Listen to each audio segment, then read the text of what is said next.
Of course, it's every guy's dream to be able to conquer the world's best racing circuits, but let's be honest, it's probably never going to happen. The closest we're going to get is when we load our favorite racing game into our PlayStation and get to conquer those circuits. Now, I've always been of the belief that you can actually improve your driving skills by playing these racing simulator games. They've got that good.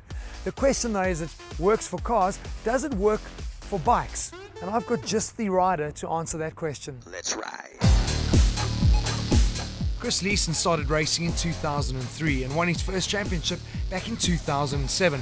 Last year he also piloted the Team Perugini ZX-10R in the European Super Series. Chris Leeson, awesome to have you on Ignition GT. I want to say, I'm a TV game addict. It must be so cool to be able to take a game like SBK 11 and there you are. No, it is. It's really awesome. Me and my mates, we can just sit down. Even my girlfriend, we can sit and play against each other and I can choose myself. Do you? I do all the time, mate.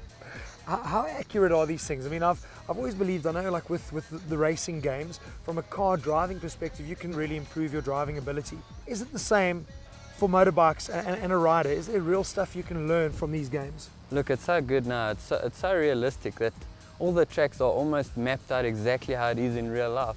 The gradual climbs, everything. So I guess for you, I mean, nothing's going to replace that real feeling of being in the seat and doing what you're doing.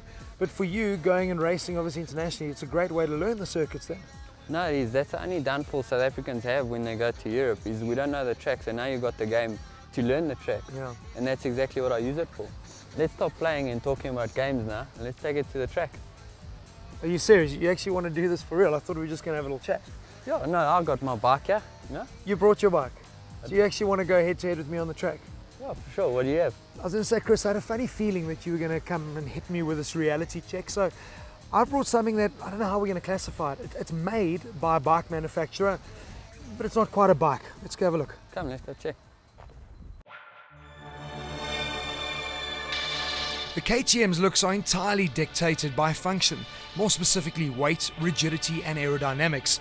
The key element to all these things is carbon fiber, which is clearly visible throughout the car. The Kawasaki ZX-10R, now in its second generation, looks equally purposeful.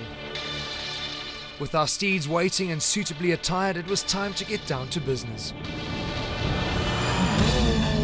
The Crossbow is blisteringly quick off the mark with 177 kilowatts from its 2-litre turbo Audi motor powering just 800 kilograms. But it is still 600 kilograms more than the Kawasaki, and by the time we reached the hairpin, the bike had built up a substantial lead. Well, that all changes as soon as the road gets twisty. The KTM's push-rod suspension is infinitely adjustable, and the bespoiled body creates 200 kilograms of downforce at 200 kilometers an hour. The ZX-10R has no trouble seeing me off on the back straight, but as we break into turn 4, the KTM is able to carry heaps more speed through the corner.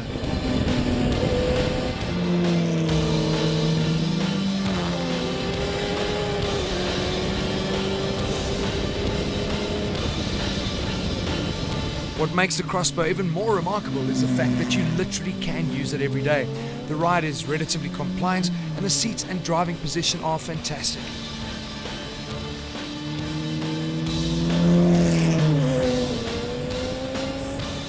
At just under 1 million rand in road trim, it certainly isn't a cheap car considering it has no windows. But then again, how many cars do you know of that can do this?